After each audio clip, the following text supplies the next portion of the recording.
कि कुर्सी तो है, तुम्हारा जनाजा थोड़ा ही है। अगर कुछ कर नहीं सकते तो छोड़ क्यों नहीं देते? अगर आपकी नैतिकता ही खत्म होगी तो कोई क्या कहे आपको कि आप लोगों के मरने का इंतजार कर रहे हैं। जनता आपको भूलेगी नहीं, जनता याद रखेगी आपको, देश भी याद रखेगा, नौजवान भी याद रखेगा। और आंदोलन होगा, उस आंदोलन में सबसे बड़ा सहयोग हमारा होगा, युवाओं का होगा। और इतना बड़ा आंदोलन होगा कि सरकार जो है संसद में भी घिरेगी और सड़क पे भी घिरेगी, संसद के बाहर भी घिरेगी। इस बात का मैं आपको विश्वास है। लेकिन अब जब मैंने इनको देखा, सब लोगों को अपनी जान की बाजी लगाते हुए, तो मैं छोड़िए, मेरे जैसा एक भी आदमी घर नहीं रहना चाहता। वो इस आंदोलन में हिस्सेदार बनकर इस आंदोलन को आगे बढ़ाना चाहता। जब मुझे 8 दिन हो गए तो मुझे एक शख्स ने कहा ये इनको भी काम आएगा। वो मेरे बड़े भाई थे, वो मुझसे जेल में मिलने आए। मुझसे कहा कि सरकार चाहती है आप मर जाओ और आप भूखे रह के खुद ही मरना चाहते हो। अगर आपको कोई हत्या करेगा तो उसको जेल होगी, फांसी की सजा होगी, आजीवन सजा होगी। लेकिन अगर आप भूख हड़ताल में मर गए तो किसी को फर्क भी नहीं पड़ेगा। तो आप भूख हड़ताल का रास्ता छोड़ो, संघर्ष का रास्ता अपनाओ। तो मैंने तो 14 अप्रैल को संघर्ष का रास्ता अपना लिया, भूख हड़ताल तैयार करके, और मैं फिर से मैदान में आया कि बचेंगे तभी तो लड़ेंगे। लेकिन मैं चाहता था कि सोनम भाई जो देश की धरोहर है, एक महान वैज्ञानिक है, पर्यावरण के विद हैं, उनके जीवन कीमती है। मेरे बहुत सारे संत साथियों ने कहा कि उनसे कहिए कि वो अनशन तोड़े। लेकिन जब मैं उनसे मिला और मैंने उनकी बहादुरी को महसूस किया तो मैं दिल से कहता हूं कि घमंड, अनशन नहीं टूटेगा, इस सरकार का घमंड टूटेगा। 20 तारीख को मेरी बात को और आंदोलन होगा, उस आंदोलन में सबसे बड़ा सहयोग हमारा होगा, युवाओं का होगा। और इतना बड़ा आंदोलन होगा कि सरकार जो है संसद में भी घिरेगी और सड़क पे भी घिरेगी, संसद के बाहर भी घिरेगी। इस बात का मैं आपको विश्वास है। फिर आपको कह दूं कि ये आंदोलन जिंदाबाद के लिए है ही नहीं, ये आंदोलन तो संघर्ष का आंदोलन। ये कामयाब हो इसके लिए भी मैं प्रकृति से, संतों गुरुओं महापुरुषों से मंगल कामनाएं करता हूँ। और यहाँ बैठा हर एक आदमी सुरक्षित रहे। मैं सोनम भाई के लिए और अपनी बहन के लिए, नेहा के लिए और तमाम सारे भाइयों के लिए मैं करता हूँ कि वो स्वस्थ रहे। बस मैं ये अपील करूंगा कि आंदोलन को शांतिपूर्वक रखना, क्योंकि वो पूरी कोशिश करेंगे कि आपके आंदोलन पर कोई सवाल खड़ा हो जाए। जिनके लिए आप लड़ रहे हैं वो नहीं जानते कि आप उनके लिए लड़ रहे हैं, इसलिए वो घर में चुपचाप बैठे।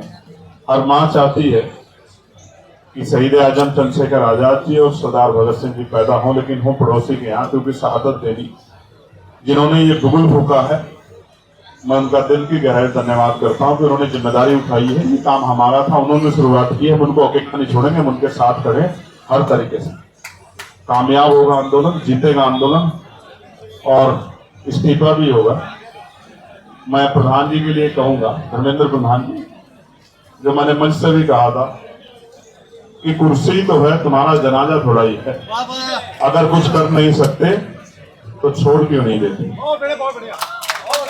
अगर आपकी नैतिकता ही खत्म होगी तो कोई क्या कहे आपको कि आप लोगों के मरने का इंतजार कर रहे हैं। जनता आपको भूलेगी नहीं, जनता याद रखेगी आपको, देश भी याद रखेगा, नौजवान भी याद रखेगा। पेपर लीक नहीं होना चाहिए, एनटीए जैसी एजेंसियों की कोई जरूरत नहीं है। फेयर सिस्टम हो, बच्चों के भविष्य पे हमला ना हो, बच्चों के भविष्य का खिलवाड़ ना हो, इसकी जिम्मेदारी सरकार की है। तो जवाब भी सरकार को देना पड़ेगा। किसी दूसरे देश की सरकार से जवाब नहीं मांगा जाता। कोई दूसरे देश के शिक्षा मंत्री इस्तीफा नहीं देंगे, वही देंगे जिनके नेतृत्व में ये हुआ। जब आप सरह लेना चाहते हो कि हम ये पॉलिसी लाए, न्यू एजुकेशन पॉलिसी लाए, तो जो अपराध हो रहा है उसके सरह भी आप ही लो, आप ही लो और आप ही जवाब दो कि बच्चों के भविष्य को बर्बाद करने वाले को, जिनकी जान गई है जिन बच्चों की, उनका जिम्मेदार कौन है? ये इंस्टीट्यूशनल मर्डर है, ये सरकारी सिस्टम के द्वारा हत्याएं हुई हैं। इसकी जवाबदेही सरकार की है। प्रधानमंत्री जी को, शिक्षा मंत्री जी को जवाब देना पड़ेगा। हम जवाब मांग रहे हैं। धन्यवाद। कोई और कोई सवाल बताइए।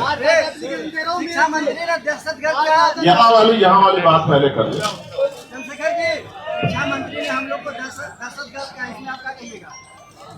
संवाद नहीं टूटना चाहिए। लोकतांत्रिक व्यवस्था में सरकारों की जिम्मेदारी है, अगर कोई आंदोलन हो रहा है तो उससे मुंह ना फेरे, उनसे बात संवाद करें, हल निकालें। बुद्ध ने मध्य मार्ग की बात की है, लेकिन आप संवाद त्याग करके किसी के मरने का इंतजार नहीं कर सकते। आप जिम्मेदारी वाली सरकार नहीं, आप जिम्मेदारी वाले शिक्षा मंत्री नहीं। मैं बहुत जिम्मेदारी से उस संसद का मेंबर होने के नाते कह रहा हूँ, आप गैर जिम्मेदारी दिखा रहे हैं। आपको लगता है कि ये कितनी देर बैठेंगे, चले जाएंगे।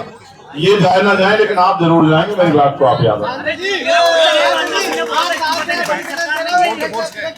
मीडिया वाले इस वाले विषय में कोई सवाल हो तो बताओ। सर 20 तारीख को आप यहाँ पे आएंगे, एप्लीकेशन दे दो मुझे। 20 तारीख को आप यहाँ पे आएंगे। मैं इनके साथ खड़ा हूँ। मैं 20 तारीख को कोशिश करूंगा, अंदर भी लड़ूंगा, इनके साथ भी खड़े होकर लड़ूंगा।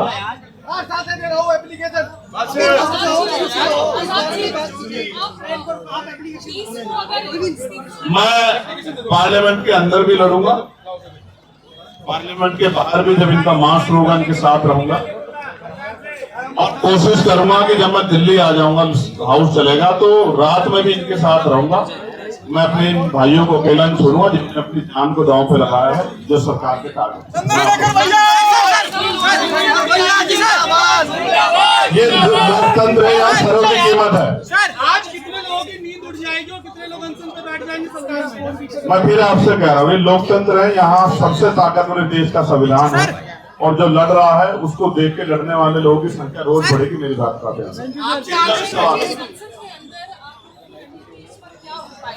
अगर ये यहाँ से जाते नहीं है, मार्च करते हैं, तो उनके लिए भी है कि और सरकार किस चीज से कर रही है, या ये सरकार की एरोगेंस है, क्यों कोई कार्रवाई नहीं है सरकार की तरफ से? हम दोनों चीजों का ध्यान रखेंगे कि धरना स्थल भी हमसे न छीने और हमारा मार्च भी। एक बात। दूसरी बात, सरकार लोकतंत्र को राजतंत्र समझ बैठी है, इसलिए संवाद नहीं करना चाहती। इंतजार कर रही है कि एक दो लोग शहीद हो जाए तो वो ये कहे कि भाई इस आंदोलन की जिम्मेदारी आंदोलनकारियों पर, इनकी वजह से शहीद हुए हैं। मैं फिर आपसे कहता हूँ, संवाद नहीं टूटना चाहिए। संवाद एक उचित माध्यम है समस्याओं के हल का। ये सरकार के खिलाफ लोग नहीं है, ये सरकार की नीतियों के खिलाफ लोग यहाँ खड़े हैं। सरकार को जनता ने चुन के भेजा है, तो सरकार की जिम्मेदारी है कि वो जनता जन भावनाओं का सम्मान करे। युवाओं को नकार के कोई सरकार नहीं चली। आप मेरी बात पे याद करना। सरकार जब नौजवान खिलाफ खड़ा होता है ना, तो बड़े बड़े निजाम उखड़ जाते हैं, तो कुछ भी नहीं। ये तो बैसाखियों पर सरकार। आपको देखिए सरकारी आतंकियों की खुद भी कह रहे हैं, धर्मेंद्र प्रधान नवीन भी इनको आतंकी कह रहे हैं, तो डायलॉग तो छोड़ दीजिए, इनका लेवल चिपकाने में बिजी है सरकार इसमें। उनका बस चले तो वो सोनम वांगचुक जी को भी कोई नाम दे दें, लेकिन इन्हीं सरकारों ने सम्मान दिया है तो कर नहीं पा रहे। मैं फिर आपसे कह रहा हूँ, जो लड़ेगा उसको ये आरोप सहने के लिए तैयार रहना पड़ेगा। मैं तो बहुत दिन से सह रहा हूँ।